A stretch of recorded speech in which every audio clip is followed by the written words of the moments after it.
Bueno, Alejandro Vélez Salas es licenciado en Ciencia Política por el ITAM y doctor en Humanidades por la Universidad Pompeu Fabra en Barcelona, España, cofundador y editor de la web de la Asociación Nuestra Aparente Rendición y cofundador de la Asociación Gobernanza Forense Ciudadana.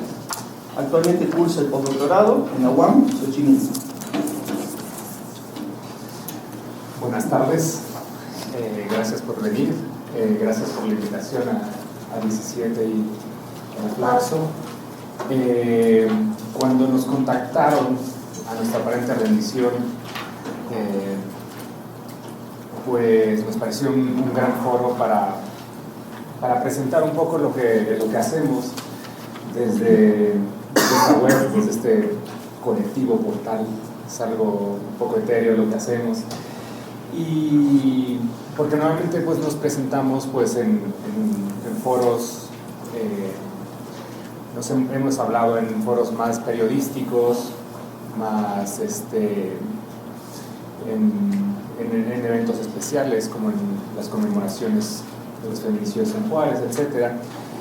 Y a últimas fechas, pues desde que regresé de Barcelona, pues he estado participando en eventos sobre libertad de prensa, sobre movimientos sociales, y en Barcelona también sobre la situación en México.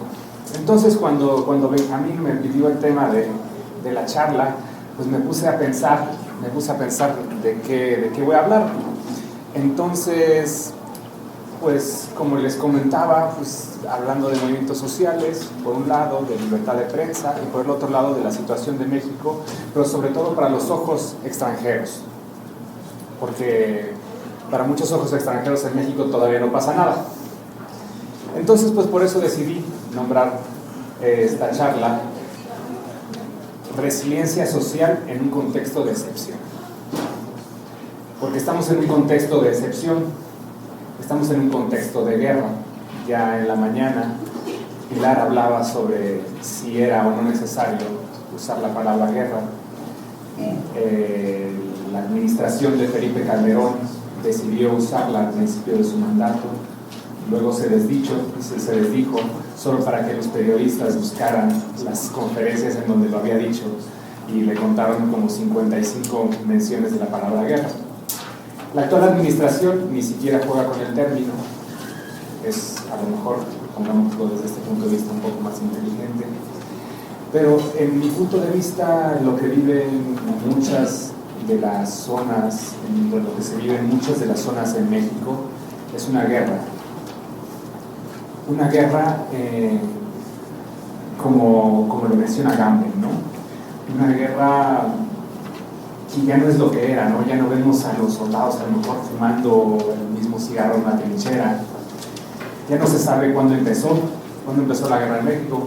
Les pregunto allí, a lo mejor me dicen en 2007, 2006, algunos nos iríamos hasta el 70, ¿no? Realmente ya no hay una definición jurídica que se amolde a lo que está sucediendo en México. Hace unos meses, el periódico Le Monde calificó a México como el conflicto más sangriento de los últimos 5 años. El New York Times, The Guardian hicieron publicaciones similares, y por primera vez en mucho tiempo México estaba en los reflectores mundiales.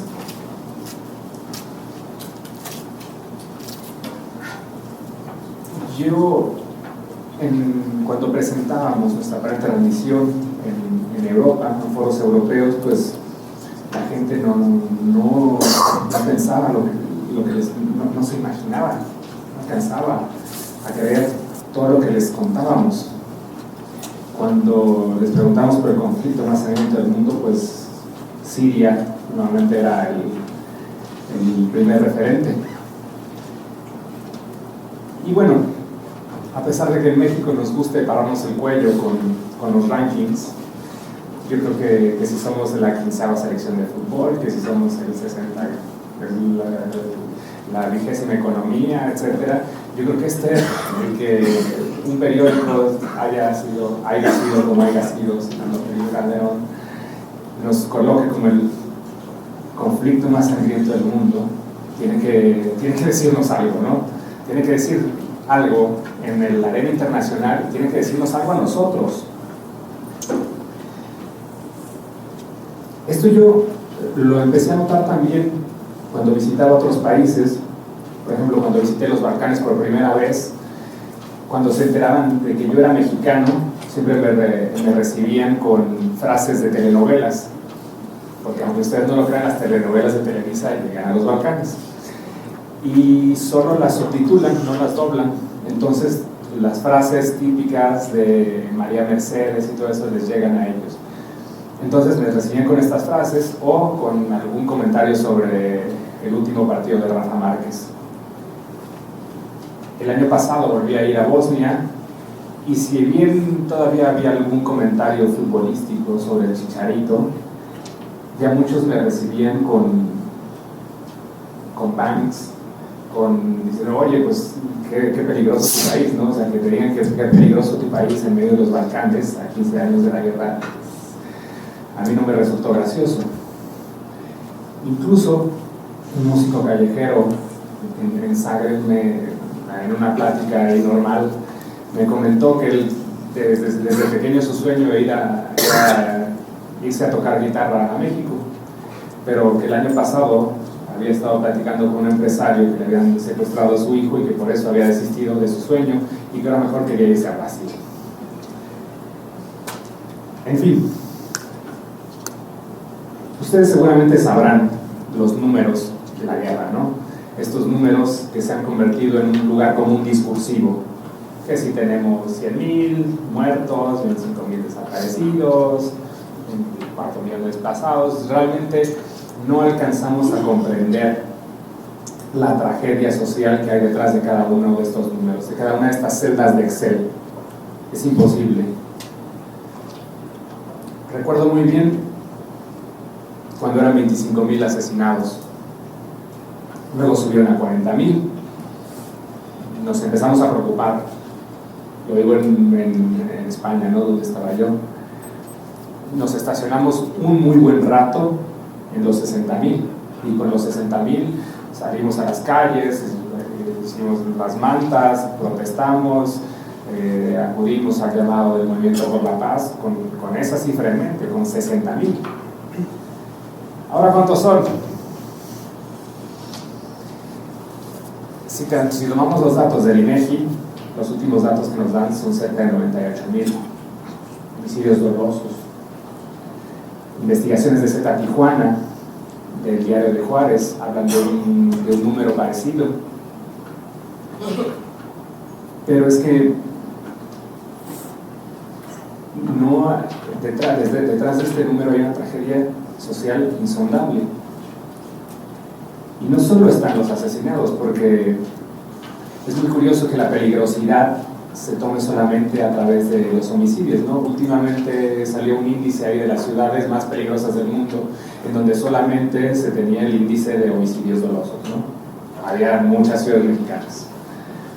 Pero, ¿qué pasa con los mutilados, con los heridos de bala, con los huérfanos, con las viudas, con los desplazados?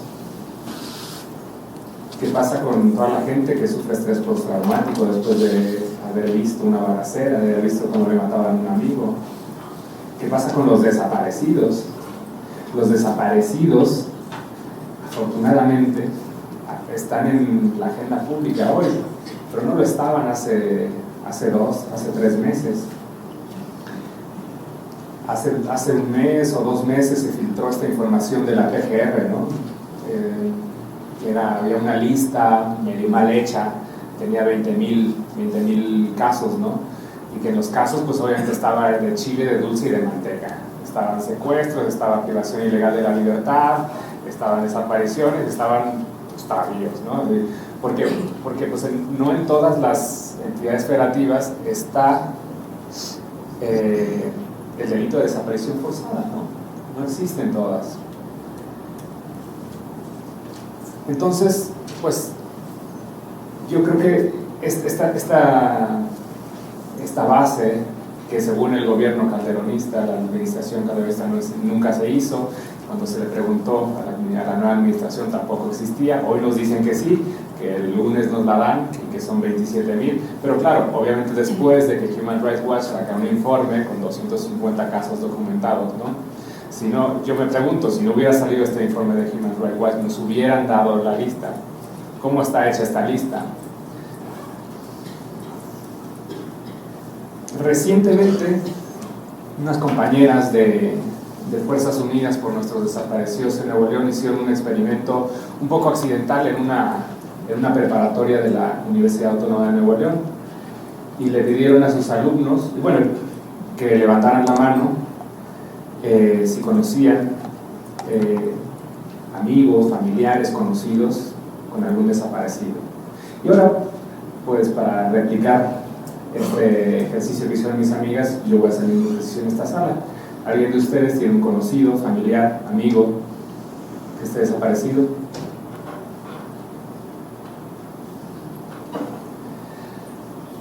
Pues la respuesta en la prepa de la Autónoma fue muy superior. 70% de los chavos afirmaron tener un conocido familiar desaparecido. 70% de un aula de 50 en Monterrey, lo cual pues dejó a mis compañeras obviamente heladas, y mis compañeras pues también son familiares de desaparecidos, pero no sabían la magnitud del problema.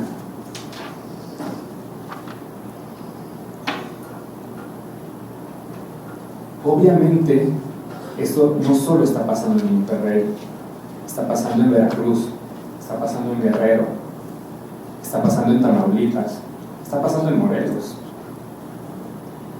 Y también hay deserciones en una secundaria. Supongo que aquí debe haber profesores, secundarias y preparatorias, pues hay deserciones por desplazamientos, hay deserciones por muerte. Seguramente un día vas a tu clase y te encuentras con que X o Y fue asesinado. A mí como maestro eso me daría un terror gratuito, a que uno de tus alumnos que el día anterior estuvo ahí tomando clase haya sido asesinado por X o por Y. Y esto sucede porque, o sea, si observamos las cifras que en un pequeño lapso de transparencia de la administración calderonista nos dieron, estos asesinatos presuntamente relacionados con la delincuencia organizada, pues nos daremos cuenta, como dice Roberto Samarripa en un artículo en 2011, él se centra en Juárez, que el 50% de los asesinatos en el fatídico 2010 en Juárez, el 50% eran chavos entre 25 y 35 años. Y la otra cuarta parte, o sea, el otro 25%, eran chavos entre 12 y 24 años. Y bueno, los capitalinos podemos decir que esto solo pasa en el norte, solo pasa en Juárez. Pero la semana pasada estaba hablando con un compañero, un periodista de Morelos, que está haciendo el mismo ejercicio que hizo Samarripa. Y desde que inició la violencia en Morelos, él ha contado que el 80% de los asesinados en Morelos son chavos que no llegan a los 21 años. Entonces, ¿qué es lo que está pasando? Es que nos estamos cargando nuestro baby boom, nos estamos cargando a esos ninis famosos, a los chavos que no estudian, que no trabajan. Acabamos de escuchar las iniciativas del circo volador, ¿no? O sea, ese 21% que decía Héctor hace rato, ese 21% están pasando, gran parte de ese 21% están pasando a engrosar las filas de la delincuencia organizada, o las filas del ejército, ¿no? No sé si recuerdan, me parece que fue Guillermo Pavés, el gobernador, que dijo sabiamente, visionariamente, que lo que había que hacer con los ninis era meterlos al servicio militar. Y pues yo digo visionariamente porque eso es lo que ha pasado. Realmente gran parte de estos chavos que no encuentran ni en la educación formal ni en una salida, de hogares destruidos, de hogares por la migración donde no tienen padre, donde están ingresando no solo a las filas de la delincuencia organizada, sino también a las filas de la policía o del ejército. Hace poco fui a Monterrey y en el centro de Monterrey encontré un puesto de reclutamiento como si fuera, donde se estuvieran reclutando para ir a Vietnam, o para ir a la guerra del Golfo, o para ir a la guerra de Afganistán, para la nueva policía de Monterrey. Decían 15,000 pesos. Se necesita tener entre 18 y 35 años, medir 1,70, tener secundaria terminada y no haber sido policía. No haber sido policía. ¿Eso qué nos dice? Eso nos dice pues que lo que ya sabemos, ¿no? Que la policía está totalmente, las policías municipales, la policía estatal, está totalmente infiltrada. Está totalmente infiltrada. Y como también hablaba la doctora Pilar hace rato, ¿no? Estamos hablando de corrupción o estamos hablando de coacción, ¿no? Cuando llega alguien y te dice que tienes que cuidar tal cargamento, que tienes que cuidar tal colonia, es que lo haces o te vas, ¿no? Siempre está la opción de desplazarte, ¿no? Y por eso tenemos por lo menos 250,000 de desplazados.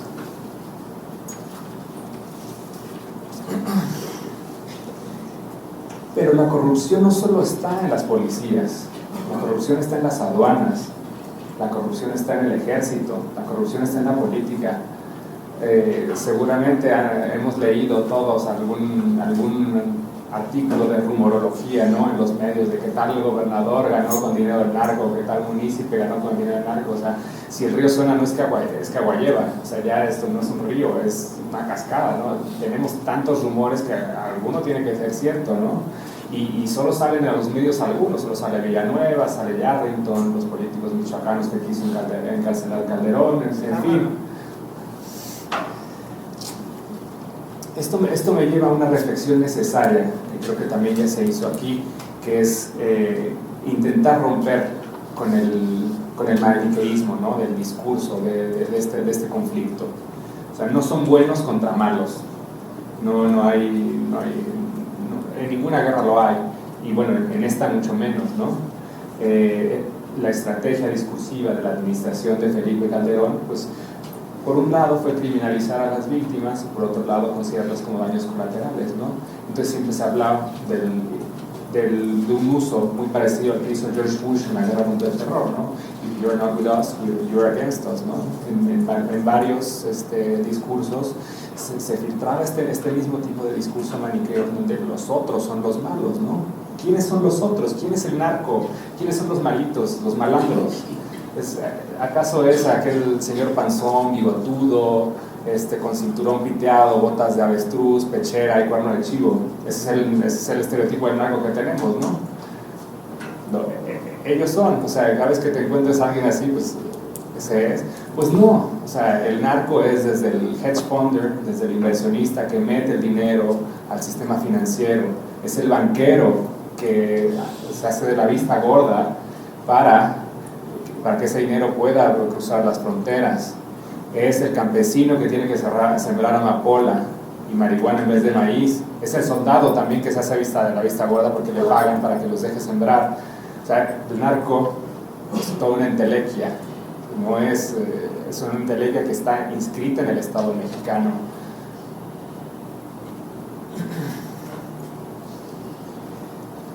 ¿Y por qué digo lo de los banqueros, lo de los hedge funders? Seguramente recordarán que hace poco montaron al banco HSBC con 1.260 millones de dólares por lavado de dinero del narcotráfico y del terrorismo, ¿no? ¿Ustedes recuerdan que hayan presentado al director de HSBC, que lo hayan puesto en las cámaras, que lo hayan arraigado, que lo hayan torturado como torturan a los chavos que capturan a algún operativo? Que yo recuerde, no, tampoco al director de Wachovia. O sea, pagaron su multa y están felices. ¿Y a dónde fue la multa? La multa pues fue hacia las autoridades de Estados Unidos. Las autoridades de Estados Unidos que es de donde viene la política de prohibición, la política de guerra contra el narcotráfico. O sea, el mismo dinero se recicla y cae en lo mismo. Ese mismo dinero no lo sé, no conozco los movimientos financieros de Estados Unidos, pero es probable que vaya a algún programa de contrainsurgencia, como el que una compañera me acaba de compartir, de una escuela en Colorado para militares mexicanos.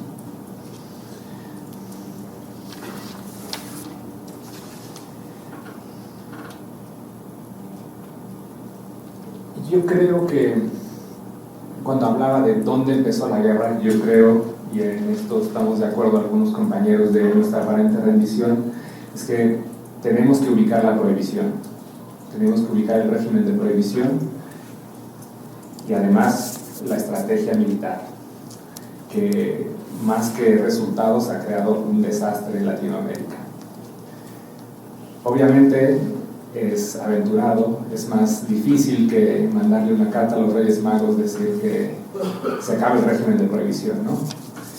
Pero mientras tanto, y aquí es donde entra el trabajo de la sociedad civil, donde entra el trabajo que estamos haciendo desde colectivos, desde asociaciones, desde portales, creo que mientras tanto, desde la sociedad civil podemos hacer muchas cosas.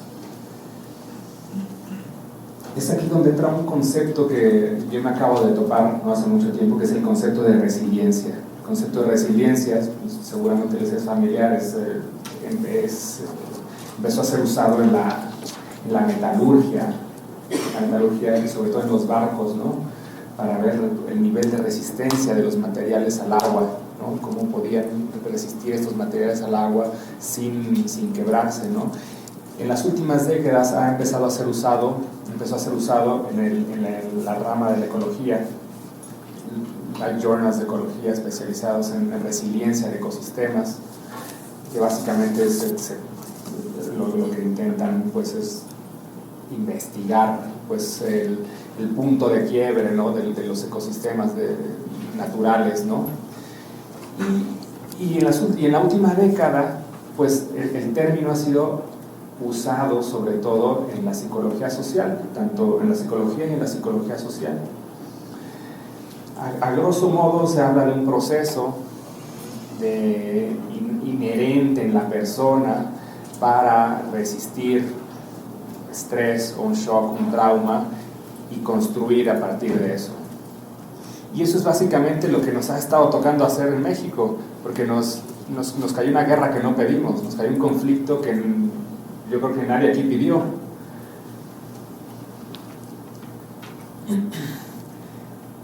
Desde que iniciamos nuestra aparente rendición, y nuestra aparente rendición inició de una manera bastante sui generis, empezó como un manifiesto después del asesinato de los 72 migrantes en San Fernando.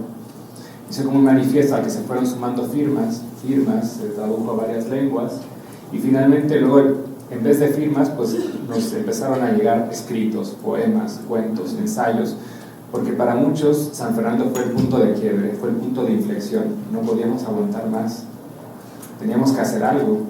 Entonces, de un manifiesto se crea un blog que se nos quedó corto en 3 meses. Tuvimos que hacer un formato más grande, comprar un espacio en un servidor, organizar mejor la información, y pues en este tiempo, pues hemos conocido proyectos increíbles, ¿no? Proyectos increíbles, creativos, valientes. Aquí me acuerdo de algunos, ¿no? Los chavos de Juárez que después de que en el lugar de cada ejecución van y pintan una silueta. Es como lo que hacen los peritos. O hay otros que se visten de ángeles en los peritajes que se hacen de los crímenes. Hay un gran proyecto que es Bordando por la Paz. Bordando por la Paz salen hombres, salen mujeres a recuperar los espacios públicos, a bordar los nombres de muertos y desaparecidos. Y esto, pues, lo hemos ido encontrando, lo hemos ido buscando quizás, y los hemos ido integrando al proyecto. Otro proyecto muy bonito es el que tienen las compañeras de periodistas de a pie. Estas periodistas de a pie que dijeron, miren, no vamos a cubrir la guerra como solíamos cubrirla, porque no se puede cubrir así. ¿Y qué hicieron ellas? Pues vamos a cubrirla desde una perspectiva social, desde una perspectiva de derechos humanos, porque esto se tiene que cubrir así, hay que cubrir a la víctima. ¿Por qué estamos cubriendo la conferencia? Hay que cubrir la conferencia del secretario de Gobernación, pero ¿por qué no vamos a cubrir a las familias de los 72 migrantes? ¿Por qué no les vamos a dar voz? De periodistas de a pie sale el libro tan bonito que Entre las cenizas, historias de vida en tiempos de muerte, muy recomendable, se puede comprar, pero también se puede ver gratis en su página web. En ese libro pues hay muchas historias de resistencia y de resiliencia. Señores que iniciaron un proyecto de fútbol en Villas de Salvarcar, la historia de las patronas en Veracruz, la historia de la resistencia cibernética, de todos estos grupos que han empezado a nacer para avisar a los ciudadanos donde hay balaceras, el Monterrey Follow, Veracruz Follow, Reynosa Follow. Ahora platicaba aquí con un compañero el caso de Todos Somos Reynosa, ¿no? Este caso de supuesta amenaza al gestor de este sitio, ¿no? Pero casos como este abundan, y afortunadamente esta guerra ha sacado lo mejor de mucha gente.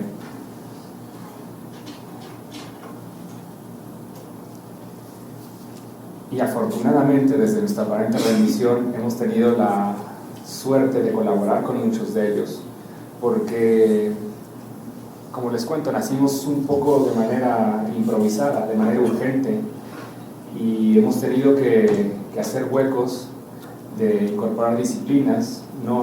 Nosotros ya no creemos en un medio en donde no se pueda dialogar entre varias disciplinas. En nuestro medio, en un newsletter de un lunes, puede coincidir el último artículo de Sergio Aguayo, una investigación histórica sobre el narco de Froilán Enciso, y la carta de una madre de un desaparecido en el mismo lugar. Y creemos que eso tenemos que trabajar desde todos lados, ¿no? Desde todos lados, porque es un conflicto muy grande, un conflicto en el que no podemos encontrarle pues la cuadratura al círculo, ¿no? Y necesitamos de todas las disciplinas, necesitamos crear conciencia, necesitamos crear redes, necesitamos hacer lobby, necesitamos hacer muchas cosas para que desde el Estado nos escuchen, para que en el mundo se sepa lo que está sucediendo en México. En nuestra aparente rendición, como les menciono, caben muchos proyectos.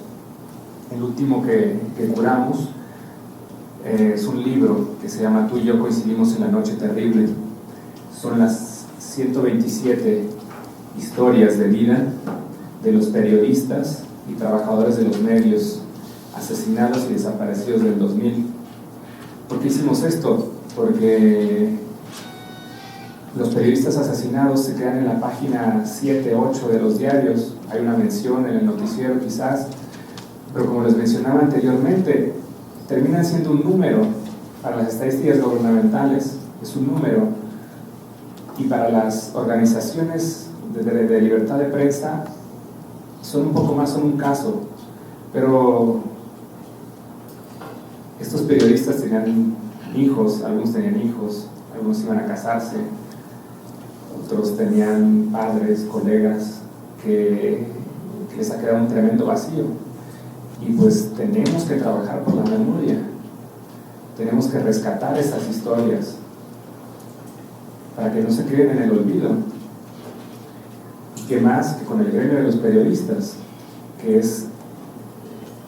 su trabajo es tan indispensable en este contexto de violencia. Otro proyecto que tenemos, y quizás sea nuestro proyecto estrella, tenemos un body count, tenemos un conteo, nombramiento de muertos, que va en la misma tónica del libro. todos los días un voluntario se mete a los medios virtuales y cuenta y narra asesinatos violentos. Si no lo han hecho, yo les invito a que lo hagan. Es una forma para darse cuenta de lo que está sucediendo en el país sin salir de tu casa. Es como ser un sepulturero virtual. Es muy difícil, pero llevamos 2 años ininterrumpidos. Una semana, un voluntario diferente. Y pues tenemos un conteo que no tenemos pretensiones académicas, tenemos pretensiones memorísticas. Queremos que estos casos, que no sea solo hombre asesinado en crucero Chapultepec Insurgente. Hombre, ¿dónde trabajaba? ¿Qué vestía? Por lo menos, ¿cómo se llamaba? Nos ha tocado que gente busque a sus muertos en nuestro conteo. A mí me ha tocado intentar contactar a medios porque desapareció el abuelo de una persona. Creo que podemos hacer mucho. Creo que en nuestra plan de rendición es claro, ¿no? Caben proyectos tan pequeñitos como invitar a los presos de una cárcel a que escriban, o proyectos tan grandes como el que a lo mejor estamos intentando hacer, que es pensar en una comisión de la verdad, ¿no? Pero creo que tenemos que hacerlo. Tarde o temprano tenemos que hacerlo. Hay lugares como España, Argentina, Chile, que apenas están empezando a sanar, que apenas están empezando a hacer esos esfuerzos, pero empezaron desde el principio, ¿no? Y nosotros tenemos que hacerlo también. Creo que hay antecedentes esperanzadores, a lo mejor chispazos, pueden ser muy criticables o no. El EZLN, el Movimiento de la Paz con Justicia y Dignidad, Yo Soy 132, son pequeños chispazos que nos pueden dar luz, ¿no? Que nos pueden dar luz en esta gran noche que se nos cayó encima. Creo que nos viene un periodo en el que tendremos que trabajar en la justicia transicional, en la memoria, en la verdad histórica, para intentar que esto que ha ocasionado el régimen de prohibición pues sea cada vez más visible y se vaya cuarteando y podamos trabajar en enmendar toda esta crisis social que ha ocasionado. Nada más y termino mostrándole la página.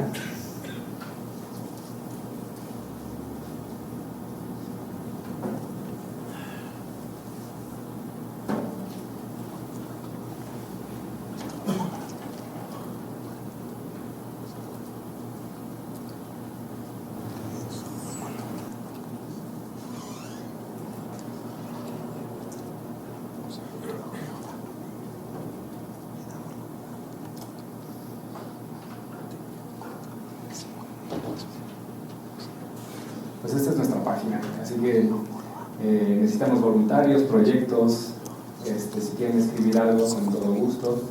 Es muy pequeñita, pero creo que es un lugar muy acogedor en este contexto. Muchas gracias.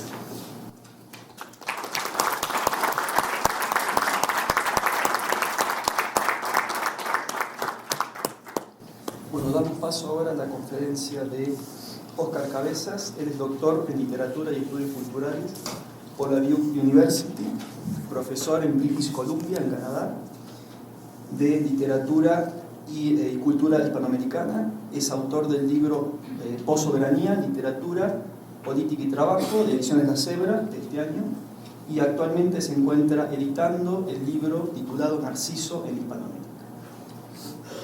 El título de la conferencia es La posguerra en Centroamérica, violencia, biopolítica y literatura. Lo acabo de cambiar. Ah, bueno, perdón. Bueno, son muchos, suena como muy rimbombante todo, ¿no? Ahí sí. No, estaba pensando cómo organizar la lectura de este texto que creo que dura como 50 minutos y una hora, entonces creo que no voy a hacer eso, y entonces voy a hacer otra cosa. Lo primero que voy a hacer es agradecer a Flaxo México, al Instituto de Estudios Críticos, en particular a Benjamín. Para mí este es un encuentro también con un viejo amigo, Guillermo, y también me he sentido muy a gusto en Flaxo. La verdad es que antes de decidir de irme a estudiar a Estados Unidos, pensé en Flaxo México, pero bueno, las cosas cambiaron y me fui a Estados Unidos. Ha sido muy interesante para mí volver a escuchar a discursos que, sobre todo en la Academia Americana, no suelen escucharse, porque son discursos un poco más librescos, y lo libresco no siempre es bueno. Entonces también he tenido esa gran oportunidad, la de escuchar a excelentes panelistas, incluyendo mi compañero aquí de mesa. Pero como tuve esa formación, es muy probable que suene libresco, y lo libresco es malo. Entonces, si sueno libresco, ustedes dicen, no, si no quiere ser libresco, en realidad quiere poner otra cosa. Entonces, no lo voy a leer, voy a tratar de explicar por qué considero que se puede pensar la violencia a partir de la literatura, o porque hay una relación importante que establecer entre literatura y violencia. La primera relación que uno podría establecer es que la violencia no es solo violencia que está afectando cuerpos, no es solo violencia aplicada, como escenas, por ejemplo, de tortura. La violencia también es algo que está en la letra. Bueno, hay de hecho una frase muy importante que mi abuela, que era muy mala, me decía, ¿no? La letra con sangre entra, ¿no? Es una frase muy famosa.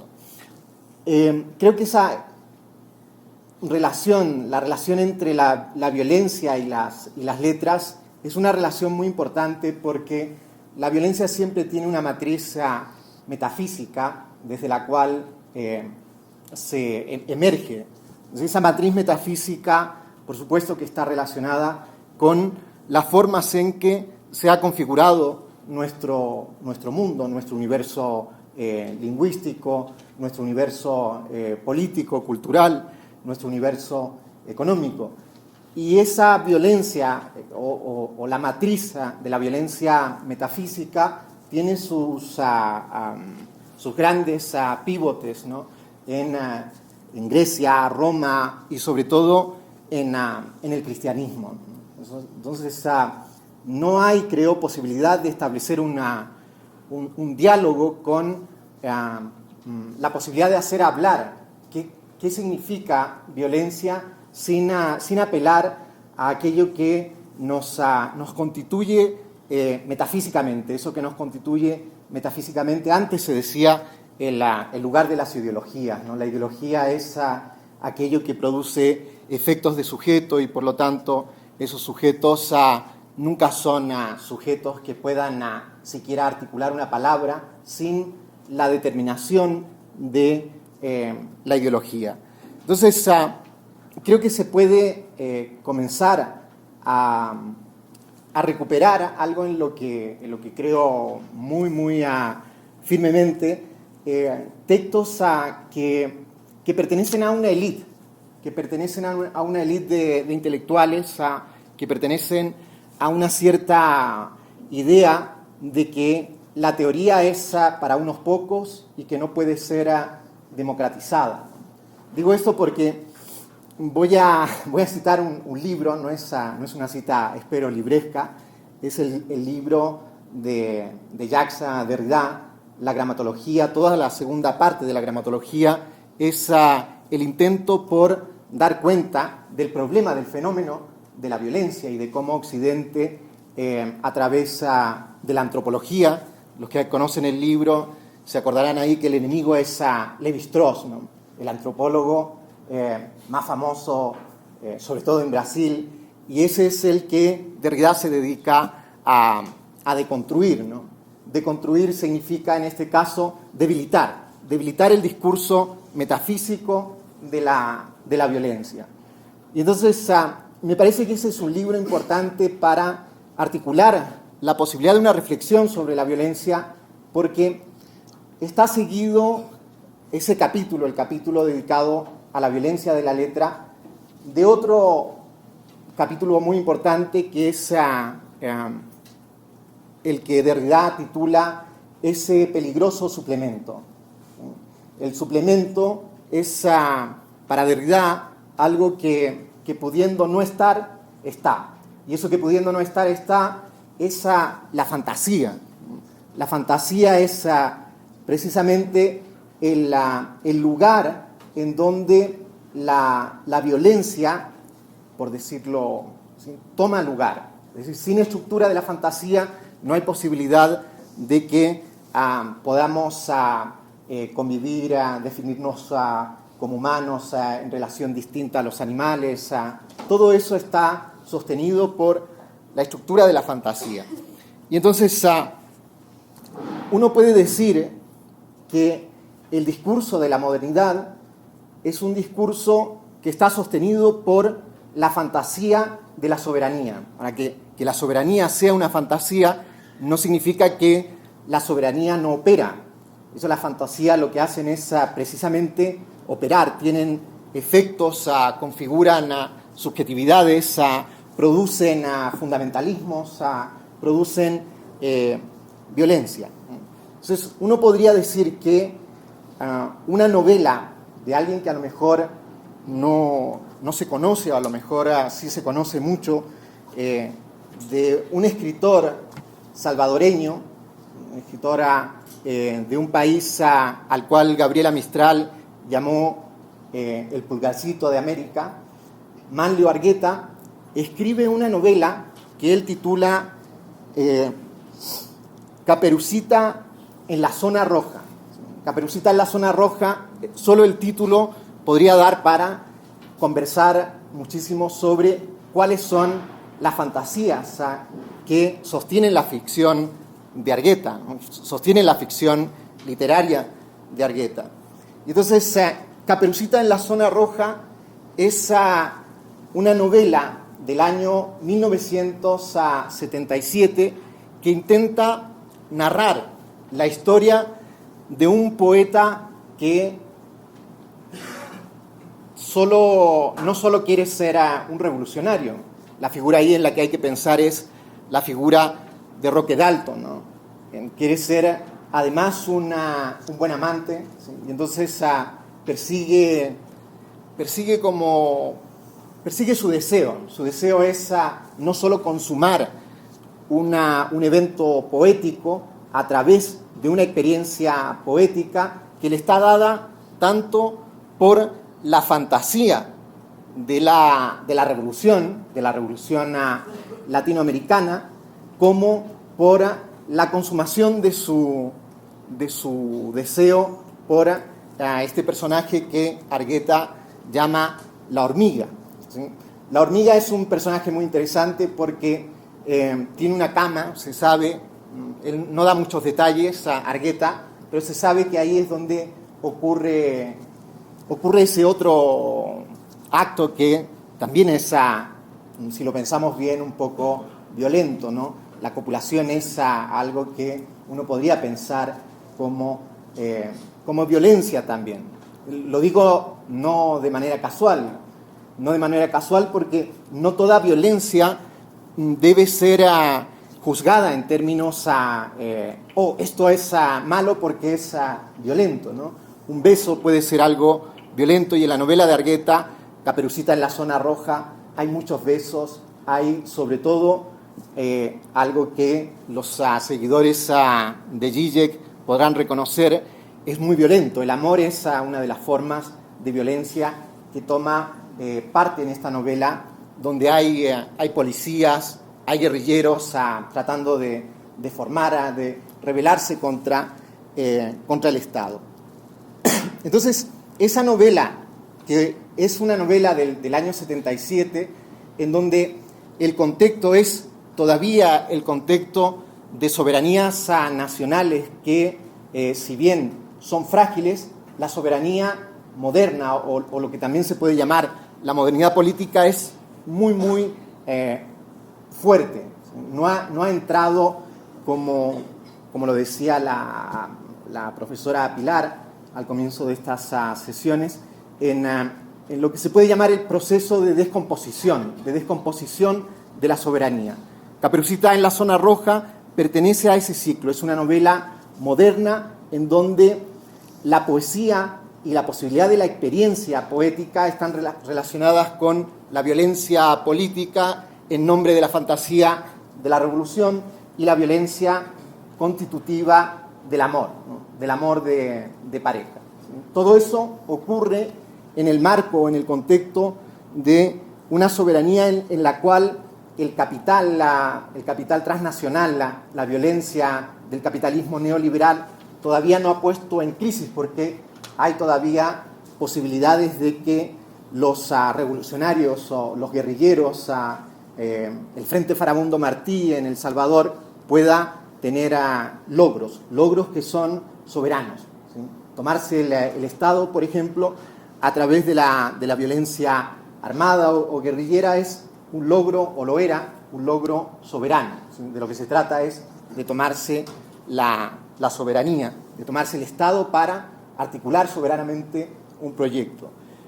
Entonces, lo que yo creo es que en esa novela hay algunas cosas que se pueden decir en favor de una experiencia poética que es específica y que tiene una especie de autonomía relativa dentro del discurso literario en América Latina. Argueta es un salvadoreño, un latinoamericano, que está pensando de manera muy distinta a Europa, por ejemplo. Uno puede aquí pensar, de nuevo otro comentario un poco libresco, pero no es tanto, en la frase famosa que consagró Adorno, ¿no? Adorno en un momento escribe de que después de Auschwitz, después del Holocausto, no hay posibilidad de que ocurra la experiencia poética. La poesía no es posible después de que ha ocurrido el Holocausto. Y es una frase que puede recorrer en boca de muchos intelectuales latinoamericanos, europeos, pero sin embargo, en 1977, cuando Argueta está escribiendo Caperucita en la Zona Roja, la poesía está replegada, ¿sí? Está replegada en la potencia, ¿sí? En la potencia heurística, creativa que tiene la literatura.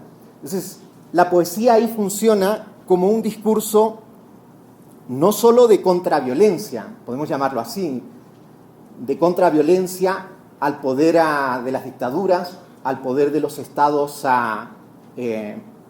policiales, sino que también funciona como una especie de cuasi afuera, ¿sí?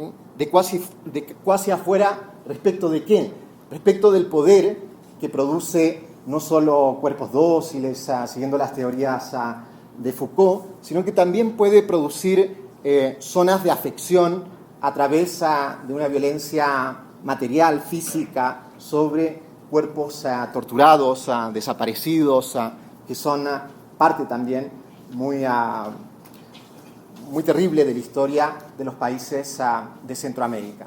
Entonces, eso es lo que me interesa pensar cómo esa novela se va a caracterizar de manera distinta a otra novela de un centroamericano al cual me atrevería a decir que es uno de los escritores más importantes del siglo XX,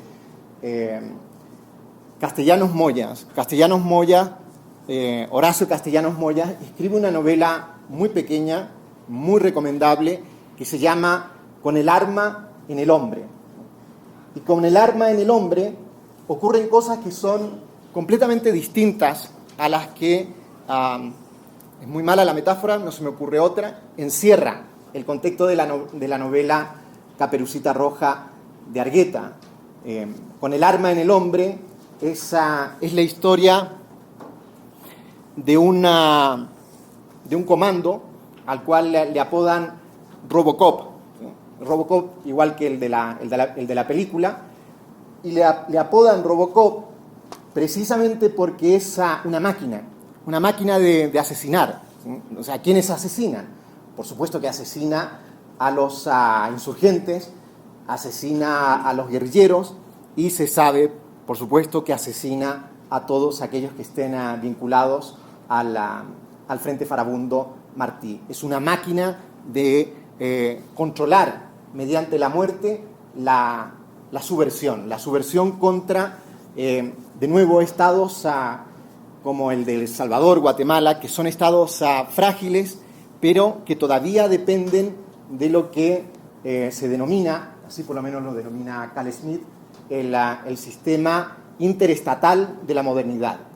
Ese sistema interestatal de la modernidad, esa sería la hipótesis, no es una afirmación, comienza a entrar en crisis debido a la violencia que construye la fantasía del modelo neoliberal que comienza en los años 80 a través de lo que un gran sociólogo, creo que también estudió aquí en México, Agustín Cuevas, llamó la derechización de Occidente. La derechización de Occidente comienza con Ronald Reagan, con Margarita Thatcher y Kohl en Alemania, ¿no? Ese es el impulso de esa fantasía, el impulso de la fantasía neoliberal, esa sería la hipótesis, va a llevar no a una crisis del Estado, como bien lo explicaba la profesora Pilar, sino a un proceso de descomposición de las soberanías nacionales. ¿Por qué las soberanías nacionales entran en descomposición?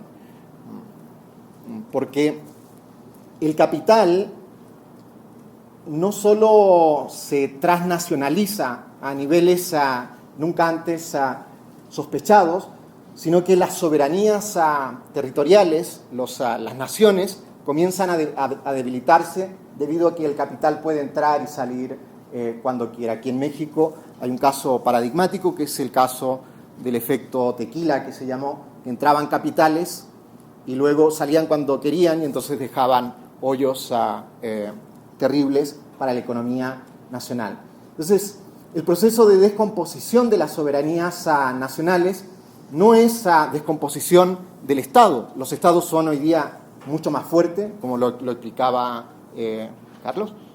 Alejandro, como lo explicaba Alejandro, son estados extremadamente policiales, ¿sí? Tienen esa función en un contexto en donde lo que domina es el Estado-mercado, ¿sí? Ya no es el Estado nacional, es el Estado-mercado.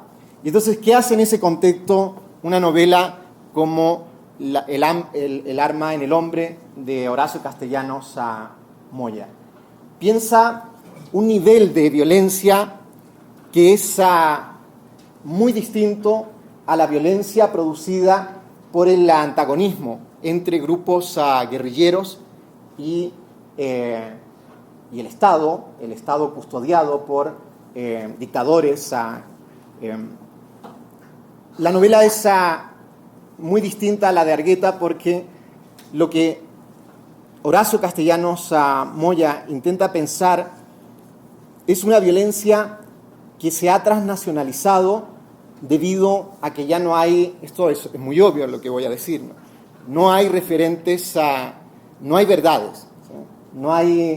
No está la verdad de la revolución, no está la posibilidad de articular una experiencia poética fundada en la lucha política y en el amor. En el caso de Argueta es claro, es muy, muy importante.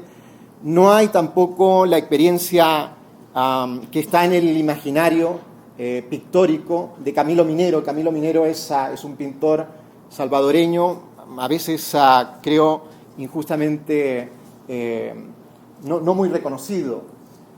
Camilo Minero piensa los rostros, por ejemplo, y cómo el rostro, las políticas del rostro están sometidas a a una violencia. Entonces, en el caso de la novela, con el arma en el hombre, ¿qué es lo que hace Robocop? Viene el periodo de la posguerra, el tipo no puede contener su máquina es una máquina de asesinar. Y entonces lo que va a hacer es ingresar a grupos militares que siguen perteneciendo al Estado, pero que son traficantes, ¿no? Traficantes son narcotraficantes, trafican cocaína a niveles ahora planetarios, pero auscultados, ¿no? Ayudados por los propios estados, ¿sí? Y entonces es muy interesante lo que ocurre con Robocop, porque esta máquina de asesinar no es alguien que uno pueda, si uno lo piensa bien, demonizar. Oh, este es un asesino y como tal debe ser ajusticiado. Cuesta inmediatamente hacer ese juicio porque Robocop es un efecto de fantasías sustentadas en la violencia, en este caso en la violencia del neoliberalismo. El narco, a mi juicio, está directamente relacionado con el debilitamiento de las soberanías nacionales. Y lo que le ocurre a Robocop es que, a diferencia del poeta, por ejemplo, de Caperucita Roja, Caperucita en la Zona Roja, que es alguien que lucha, resiste al Estado, resiste los poderes, se enamora, a diferencia de ese héroe que es un poeta y que sabemos que está relacionado con la figura de Roque Dalton, asesinado por la propia izquierda, sabemos que es un antihéroe. ¿Sí? Es un antihéroe porque Robocop, esta máquina de asesinar, no tiene ningún valor. No, de lo que habla este personaje es precisamente del nihilismo absoluto, el nihilismo absoluto respecto de los valores, pero tiene otra característica que es la que a mí más me importa. Es hijo de una subalterna, es hijo de una madre pobre. Y esto es muy importante. Yo creo que lo aprendí de una película mexicana que es, creo, fantástica para pensar fenómenos de la violencia, que es El Violín, ¿no? De Tobar, creo que es el director. Sí. El Violín es una película fantástica para pensar que la violencia emana también del pueblo, ¿sí? Tenemos ese fenómeno, pensar la violencia política en relación a ese concepto tan importante para la ciencia política que es el del pueblo, ¿no? Robocop es el pueblo y generalmente, no generalmente, en todos los casos, los ejércitos de los cuales emana esta violencia sanguinaria son el pueblo. Entonces, eso me permite, y con esto quisiera terminar para dar así, eso me permite sostener la hipótesis de que no es hoy día, sobre todo, fundamental pensar la noción de pueblo. Pueblo es una de las políticas del nombre, desde las cuales generalmente se ha producido lo que uno podría denominar la fantasía de que podemos emanciparnos. El pueblo siempre ha funcionado ahí como una categoría discursiva desde la cual se reproducen generalmente élites, se reproduce generalmente el poder. Entonces, la novela de Castellanos Moyas, esa en particular, hay más, permite pensar que hoy día el problema no es tanto articular una política, incluso una política literaria, en nombre del pueblo. El pueblo es Robocop, es este sanguinario, esta máquina de matar que proviene de los estratos sociales más bajos, sino el nombre casi impronunciable porque ha estado por más de 40 años reprimidos el nombre de lo común.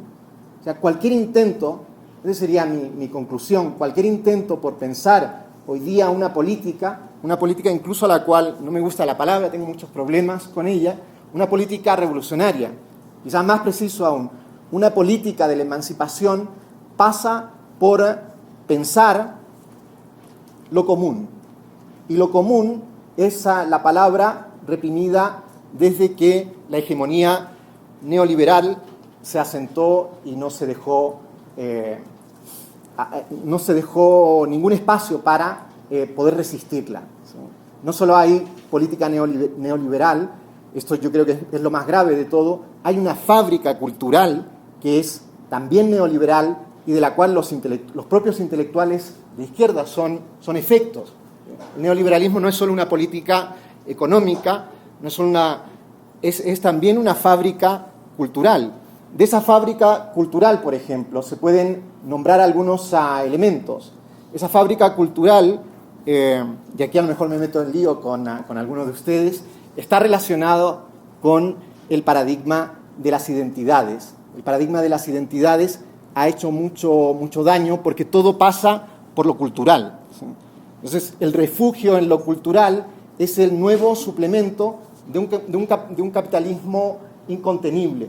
Ese capitalismo es lo que yo creo que se puede denominar possoberanía. La possoberanía sería el momento de soberanía absoluta del capitalismo. Frente a eso, lo que yo creo es que hay que no solo pensar, sino que hacerlo como lo hace Alejandro, ¿no? Generar movimientos de desterritorialización respecto de las estructuras de dominación capitalista. El nombre reprimido es, por supuesto, el comunismo. El comunismo es lo que yo creo que hay que volver a pensar. Eso es todo.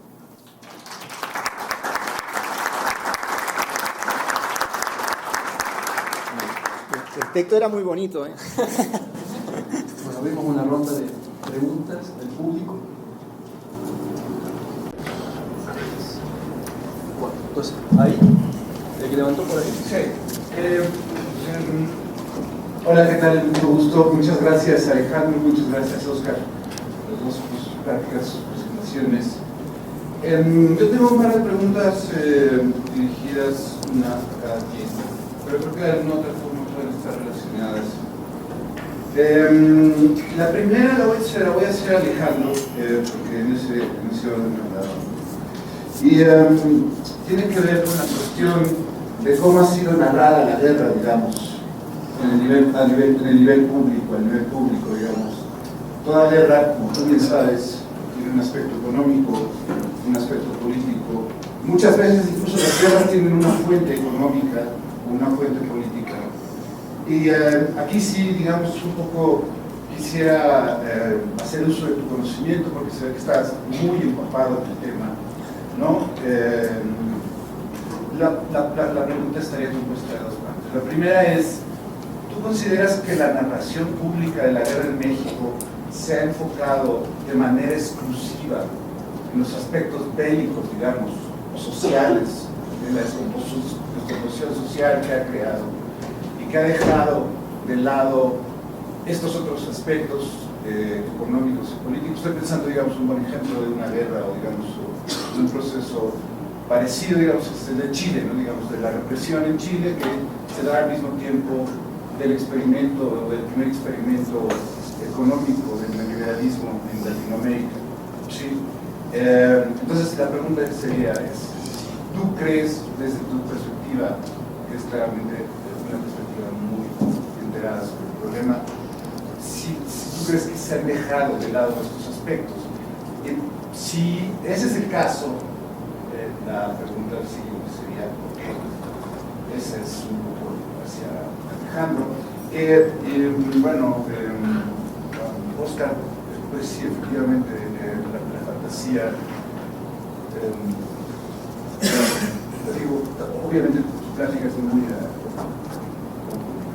llena de puntos con los cuales uno podría entrar, muy sugestiva. Sí. En Estados Unidos eso significa que fue mala, ¿eh? No, lo único que me llama la atención es, digamos, al final tu conclusión, digamos, esta idea del neoliberalismo, digamos, esta presentación del neoliberalismo que haces, de repente parece, digamos, una fantasía horrorífica, pero una fantasía.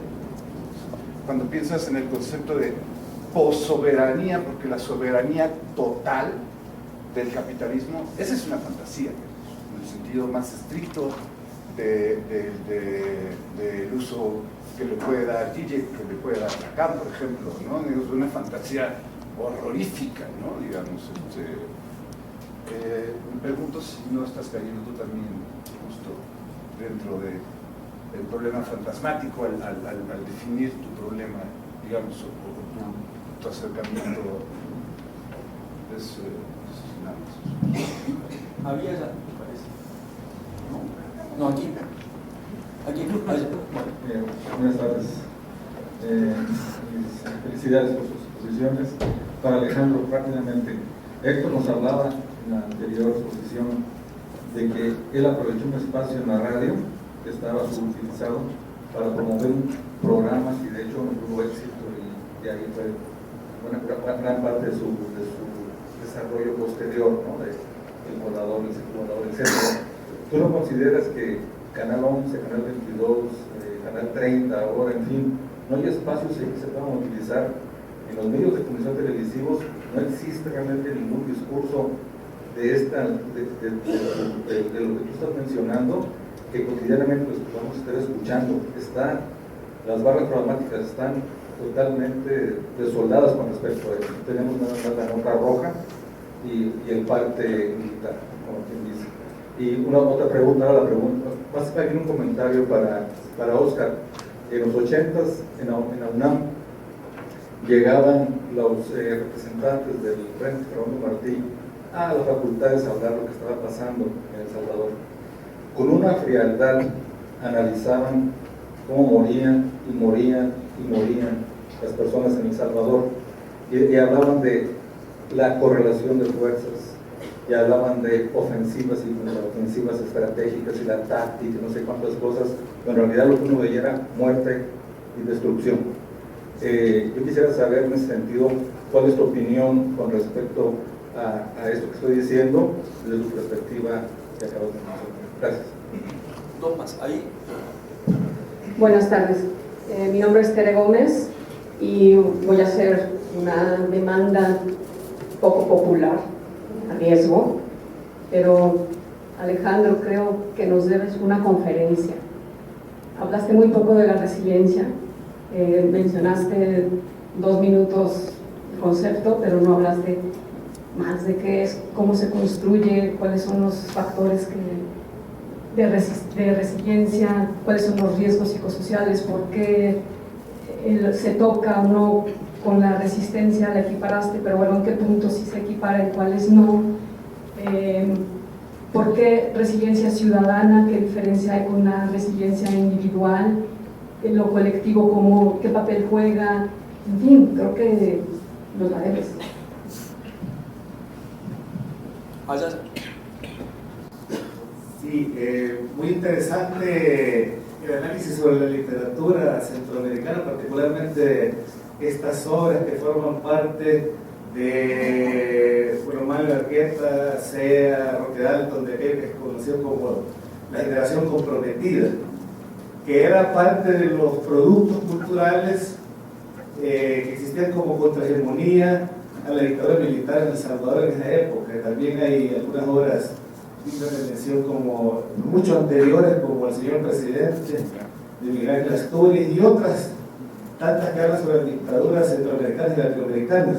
A mí particularmente me interesó mucho tu análisis, porque yo soy salvadoreño, y son obras precisamente que forman parte de un grupo de artistas, de intelectuales, que por su misma labor literaria, artística, corrían peligro, porque la cultura como reflejo de grupos alternativos era castigada pues como cualquier otro tipo de disidencia. La disidencia cultural también se pagaba con sangre en El Salvador en aquellas épocas. Y muy interesante, y te felicito y gracias por la exposición. Gracias. Sí, abrimos entonces la ronda de respuestas. No, es que nos apuntamos 4, ¿no? Porque si no se hace muy abarcativo.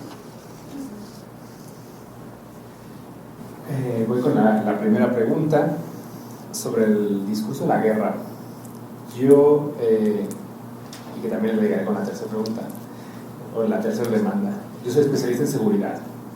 Yo hice mi investigación sobre el 11 de septiembre y a mí me parece ver sobre los atentados terroristas. Entonces a mí me parece ver un continuum entre el discurso de la guerra que se usó en Estados Unidos, el cambio en el paradigma de seguridad nacional que nos llevó a Homeland Security, cómo se justificó las invasiones en Irak, cómo se justificó las invasiones en Afganistán, cómo hubo esta avalancha mediática a los 30 minutos de haber caído las torres, esta avalancha mediática basada en patriotismo, basada en el nacionalismo, en la bandera, en el presidente, cómo se abandonó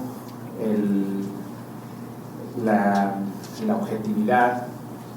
Por si no lo saben, antes de que cayeran las torres, ya una televisora había dicho que había sido Bin Laden.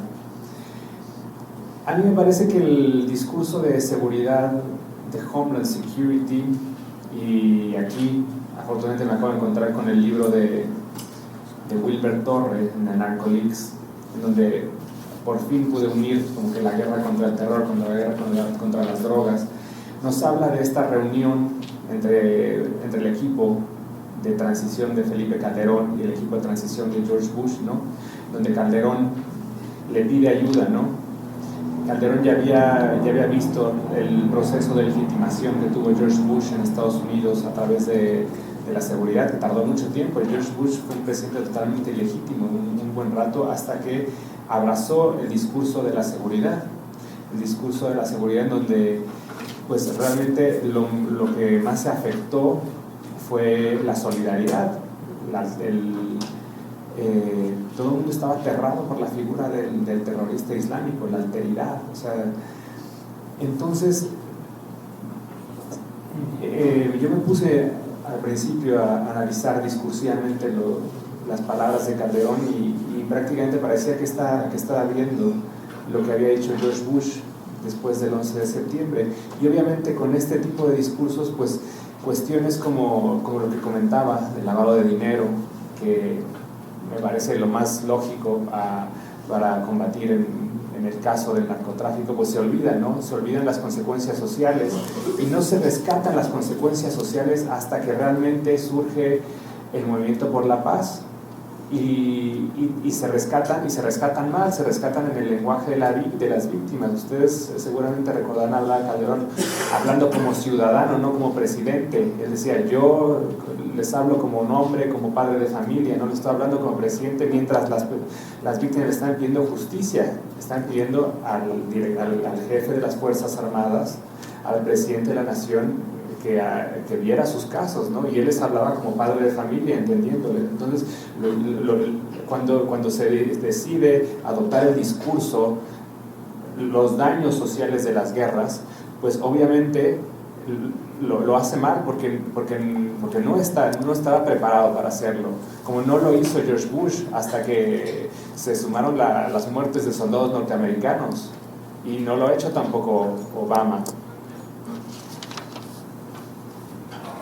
Esto que sirva un poco de disculpa, porque yo apenas me empiezo a especializar en la resiliencia. Yo pasé de George Bush y Osama Bin Laden al Chapo Calderón. Entonces, mi proyecto postdoctoral tiene que ver con la resiliencia y los colectivos de desaparecidos. Yo trabajé resiliencia en otro contexto, en el contexto europeo de videovigilancia. A mí me interesaba mucho la sociedad de vigilancia que se creó después del 11 de septiembre. Pero en Europa es otro mundo. Entonces nosotros estamos investigando la resiliencia, estamos hablando con la gente, cómo adoptaba las nuevas tecnologías, qué amenazas les veía, sentía que cambiaba su percepción de seguridad. Y a mí me parecía que hablar de esto en México pues era un poco irreal, ¿no? ¿Cómo vamos a hablar de resiliencia sobre videovigilancia, ¿no? El estar pensando en mi postdoctorado, a pesar de que ya empezaba el proyecto Bicentenario y todo esto, pero me parecía que aquí lo que se tenía que hablar era de la resiliencia en términos de cómo... A mí me parece muy extraño como en algunos manuales, en algunos journals habla como de una especie de superpoder de la resiliencia, que todos lo tenemos, ¿no? De que todos tenemos esa capacidad como si fuéramos robots de resarcirnos de una tragedia, de resarcirnos de un estrés para crear, ¿no? A mí este concepto me parece muy problemático y estoy intentando salir de él precisamente viendo cómo este tipo de colectivos de desaparecidos que hace 3 años no existían. Este tipo de colectivos algunos ni siquiera son ACES, algunos nacen de las mismas procuradurías en donde los familiares se juntan y se encuentran con que hay otras personas que tienen los mismos problemas, ¿no? A mí precisamente me interesa esa chispa que nace no precisamente de un superpoder de que tengamos de resiliencia, sino del contacto social y del contexto. Entonces, pues, yo creo que les debo una conferencia de eso porque llevo 2 meses en mi estancia postdoctoral y mi tema, como les acabo de explicar, fue completamente diferente. Una disculpa. Pero quería hablar del término porque también creo que lo que estamos haciendo, esta aparente rendición tiene un toque de resiliencia. Y la otra pregunta, finalmente, de los espacios de televisión y de radio, me parece que nosotros tenemos la obligación de crear la agenda, y subirla a los medios y demandarles que nos den espacios. A mí me sucedió en Monterrey, al ir a hablar, tengo otro proyecto sobre identificación forense.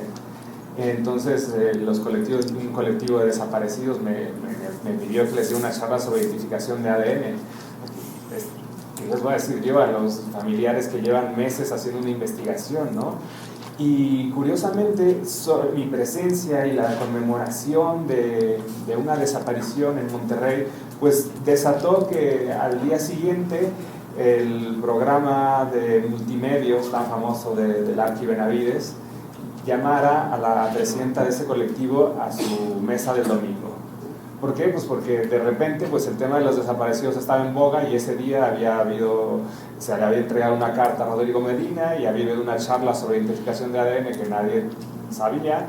Entonces pues yo creo que es nuestra labor exigirle a estos medios alternativos o que no están tan cooptados por el mercado, y decirles, estos son los temas que nos interesan, estos son los temas que estamos trabajando y estos son los temas que queremos que salgan, a pesar de que la audiencia no sea tan grande, pero yo creo que poco a poco trabajando y picando piedra vamos a lograr que estos temas estén en la agenda, porque si nos estamos esperando a que nos llamen de López Dóriga o algo así, pues vamos a quedarnos sentados, ¿no?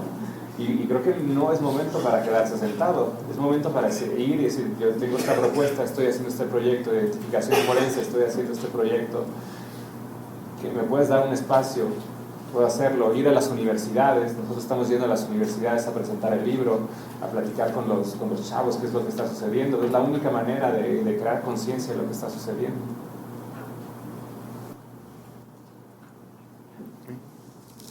Bueno, respecto de la primera intervención, ¿cuál es tu nombre? Emilio, perdona, no sabía tu lindo nombre, Emilio. Respecto de la primera pregunta, yo creo que habría que ser muy preciso con el concepto de fantasía. Yo no podría ser extremadamente riguroso, ni puedo decir un par de cosas que seguramente no te van a dejar conforme, y a Benjamín menos. El concepto de fantasía, otra palabra que no me gusta, lo uso, ¿no? Lo entiendo, lo comprendo, al modo en que lo describe y lo desarrolla el Derrida de la gramatología cuando habla sobre el problema de la masturbación. Fíjense de dónde estamos llegando, ¿no?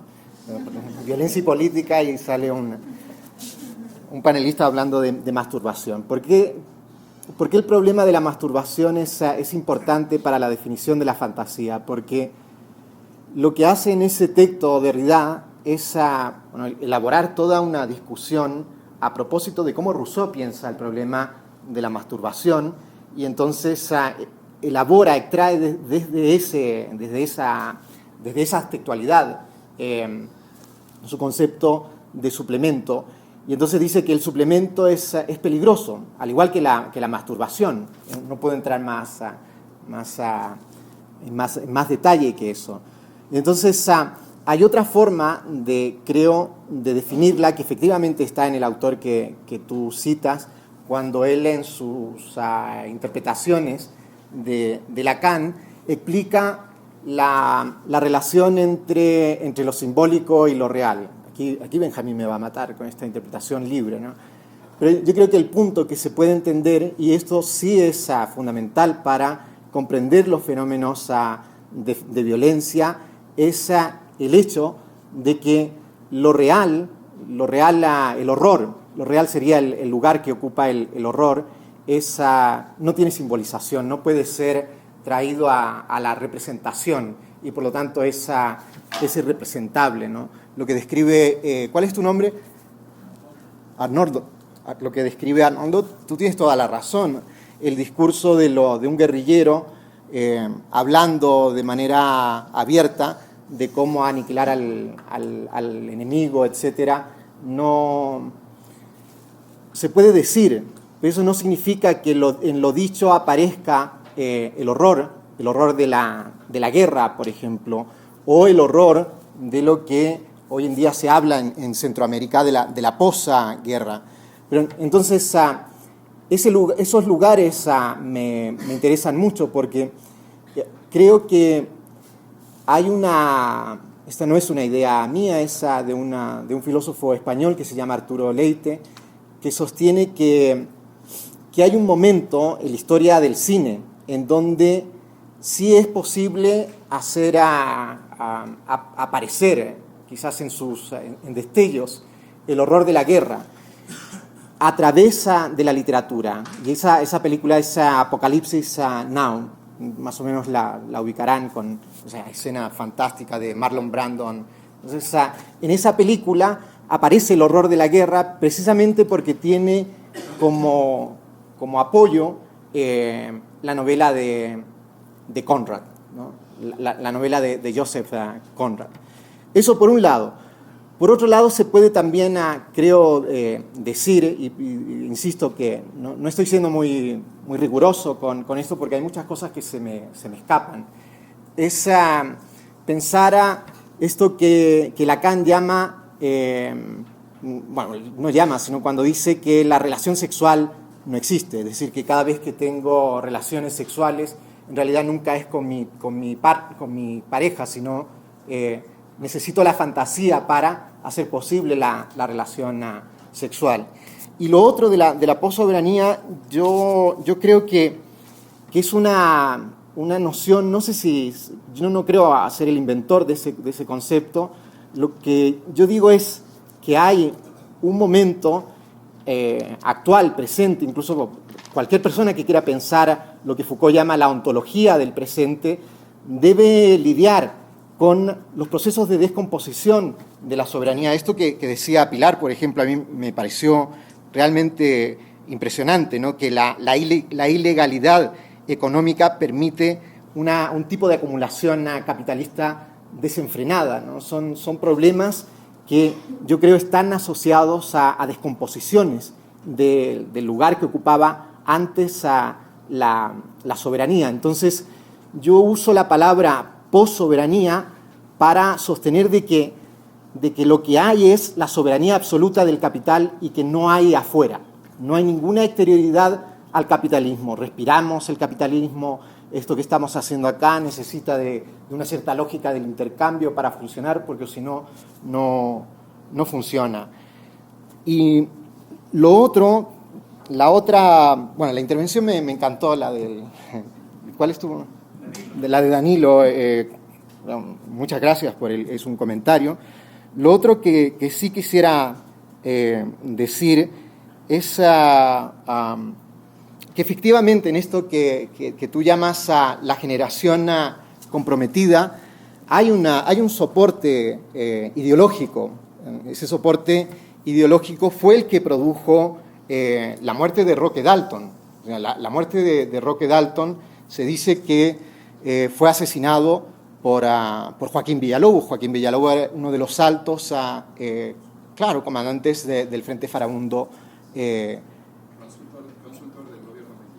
Consultor del gobierno mexicano. Entonces, sin embargo, yo creo que eso también debe ser analizado, conceptualizado. Yo creo que hoy día, por ejemplo, más que nunca, es muy extremadamente necesario leer la más alta teoría que haya a nuestra disposición para entender procesos sociales, políticos, literarios. Sin eso estamos perdidos.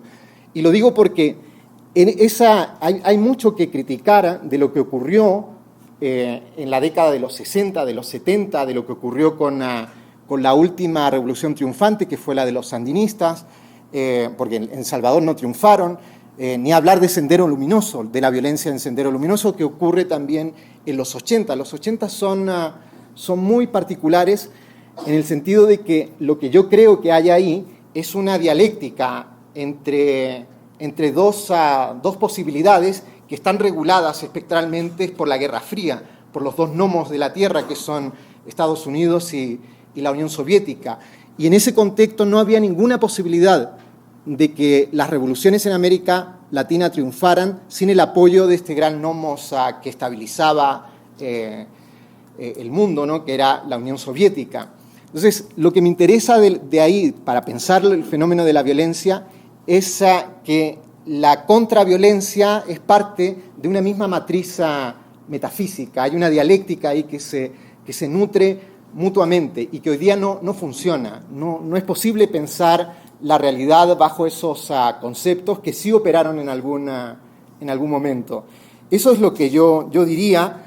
Sumando a eso, un autor del cual tengo algunas sospechas muy mínimas, sumando a eso la tesis de Benjamin, de Walter Benjamin, cuando él sostiene de que la única guerra justa es la guerra revolucionaria, porque es una guerra que no se hace en nombre de la propiedad o de la reestructuración de la propiedad privada. Hay ahí en ese Benjamin un comunismo muy más que latente, ¿no? Un comunismo destellante que genera problemas cuando uno asocia esa tesis a su gran salida, ¿no? Muy criticada por Derrida, en un trabajo que yo leí de Guillermo, también está eso ahí presente, el problema del mesianismo con sujeto en Benjamin, el proletariado como en algún momento va a suspender la dialéctica y vamos a hacer la revolución. Eso no creo que es lo que pueda ocurrir en este momento en el que estamos, en el que nos tocó vivir, ¿no? Segunda ronda, la última, Julio.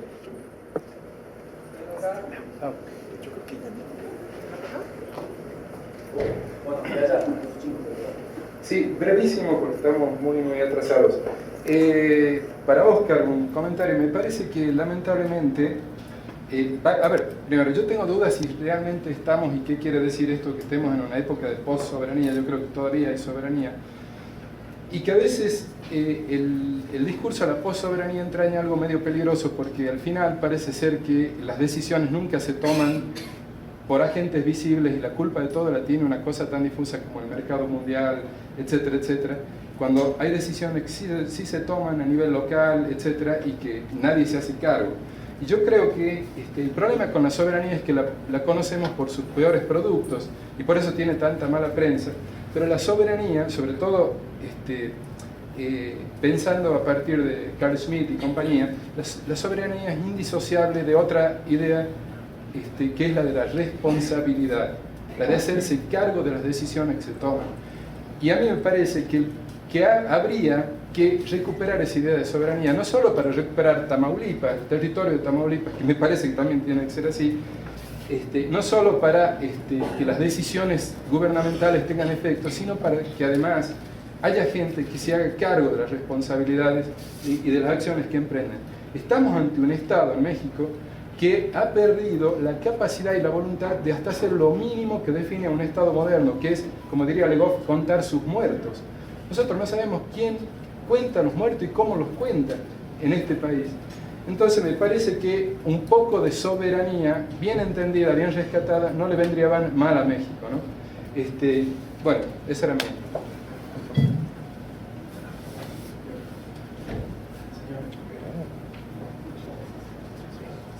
Para Óscar Mario Ramírez, me llama mucho la atención tu disertación casi filosófica del asunto para encontrar, digamos, el núcleo que explique la violencia. Y entonces uno se empieza a recordar o a traer las experiencias del pasado y del presente, y entonces empieza uno a reflexionar en varias cosas. En la que me llamó la atención ahorita, por ejemplo, es esta especie de levantamiento de las comunidades de Guerrero y de otros lugares por oponerse a la violencia de cualquier tipo en sus regiones, porque la están padeciendo diariamente, con la idea de la autodefensa. Y entonces hasta parece fantasioso ese asunto, pero pues tiene su explicación. Hay una insurrección ahí como si la base social del narcotráfico se rebelara contra el narcotráfico, porque hasta ahora había sido tolerante, pero los narcotraficantes se metieron pues con las familias, con las propiedades de los campesinos, y entonces ya están reaccionando. Pero lo que me interesa visualizar es si no se esconde ahí también la cuestión de la fantasía, porque además tienen ahora, a diferencia de los 70, un referente. Si en los 70 era la ideología marxista, ahora lo es la Constitución Política Mexicana. Ella es su referente, y están citando los artículos que hacen posible que ellos se levanten. Entonces, otra vez, la cuestión de que nace una cosa como nació en los 70, aunque ahí el Estado se convirtió en el Robocop y asesinó y desapareció. Ahora los narcotraficantes, por la vía de defienden los negocios, y ahora el pueblo, otra vez el pueblo que mencionas, levantándose para oponerse a los narcotraficantes o a la violencia, pero con otra violencia. Y entonces vamos a la creación de otros Robocops. Así lo entiendo por tu disertación. No sé si sea correcto. Bueno, sí.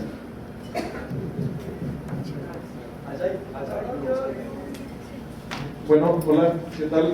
Mi nombre es Luis Gómez, soy estudiante de Ciencia Política de la UNAM. Una pregunta para Óscar.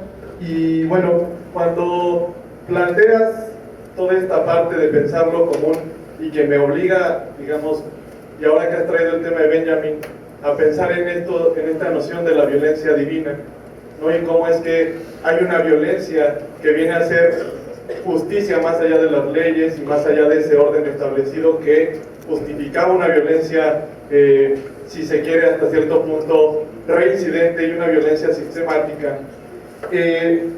Y cuando planteas por un lado eso, de una noción mínima de la violencia divina en Benjamin, pero al mismo tiempo planteas cómo la violencia es ejercida también por el pueblo, y cómo es ejercida también, digamos, cómo la violencia no está valorada, o bueno, no es pensada simplemente bajo los valores de lo bueno y lo malo, ¿no? Y también cuando vienes a plantear que lo que se necesita para articular una política es volver a pensar en lo común, digamos, con estos tres elementos, yo me quisiera preguntar de qué manera no podemos plantear, o si tú podrías pensar de qué manera podemos plantear que lo común de la violencia hoy en día y el común de las víctimas articuladas por un ejercicio de la violencia no puede ser la construcción de una política. Es decir, si se puede construir una comunidad política a partir de la situación en la que se encuentran las víctimas hoy en día en un contexto de violencia determinado. O sea, no sé si se entiende un poco. La verdad es que no lo tengo del todo claro, pero estos tres elementos que mencionabas me llevan a pensar si esa puede ser una forma de articular una política a partir de lo común y sobre todo a partir de una situación de violencia. Es decir, en esas palabras, si podemos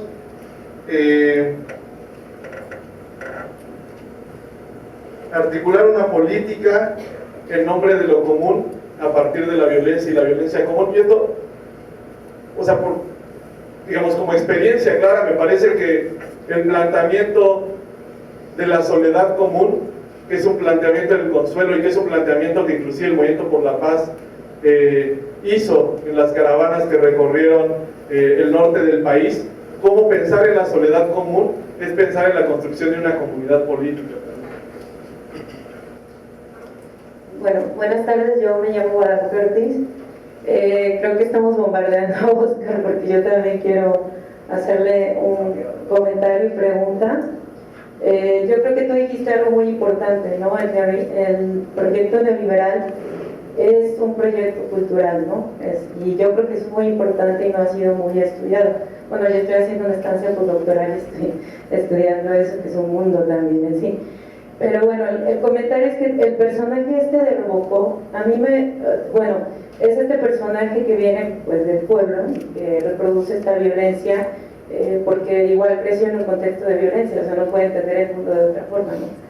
Pero también me recordó el personaje de esta novela de American Psycho, que es como todo lo contrario, ¿no? Es como que el mundo de este American Psycho es un mundo totalmente diferente, ¿no? El de Robocop.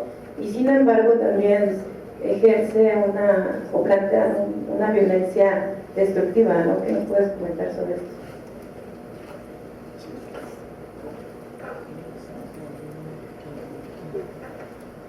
Damos paso a la respuesta. Así que vamos a pedir que sean brevísimos porque si estamos con otra gente. O sea, muy breve. Disculpe. Bueno, pero Julio acaba de criticarme y ahora dice que hay que ser brevísimo.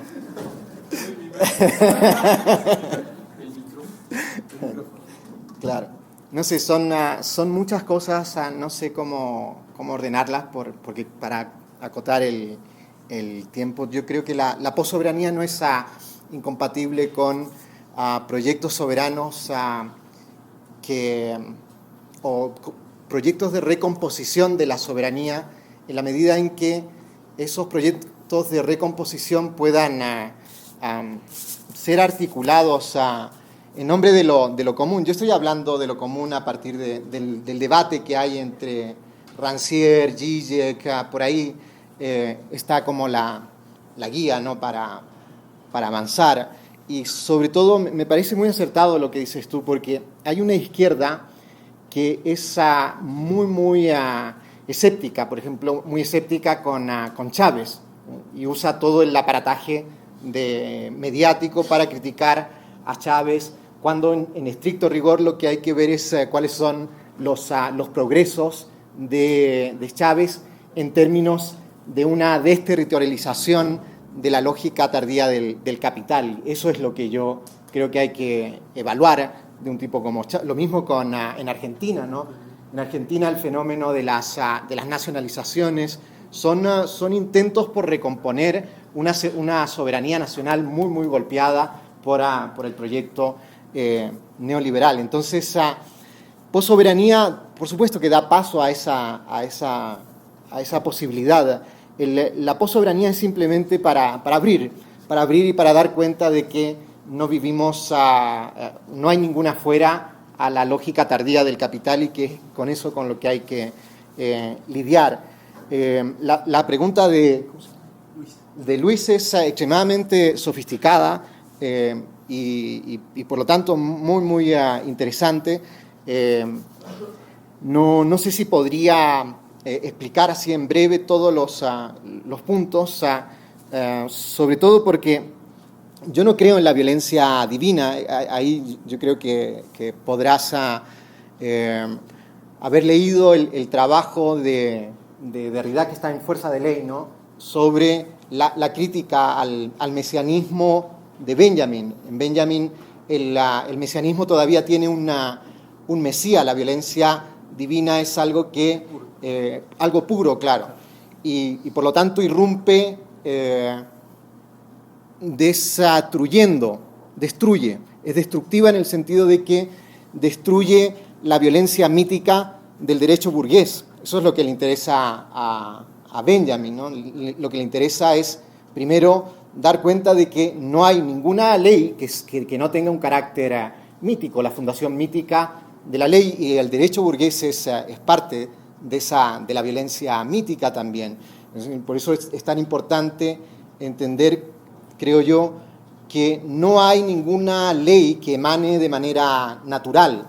La idea de cuando algo se naturaliza, el neoliberalismo, por ejemplo, se ha naturalizado. Hay gente que cree que, la broma de Zizek, ¿no?, se puede acabar el mundo, pero el capitalismo no. El mundo sí, se puede haber, según el calendario maya, se va a acabar, va a haber una catástrofe, sí, pero el capitalismo continúa, ¿no? Y lo que decías tú, se me olvidó el nombre, perdón. Mario, me parece muy interesante por dos razones. Primero, porque lo que está pasando en Guerrero me parece muy, muy interesante en términos de que vuelve sobre todo en los intelectuales, en ciertos intelectuales maoístas, a recuperar el imaginario de los juicios populares, ¿no? Porque la violencia ahí, o la contraviolencia, es algo que, y tú lo dices muy bien, que emana de la propia Constitución. El derecho a la autodefensa es algo que desde por no ir más lejos, desde los Panteras Negras en Estados Unidos hasta lo que está ocurriendo en Guerrero, está ahí, ¿no? Y estoy seguro, yo no vivo aquí en México, pero deben estar ya los políticos defendiendo el Estado de Derecho. Yo no tendría ninguna opinión sobre eso, tendría que ver más componentes para decir algo.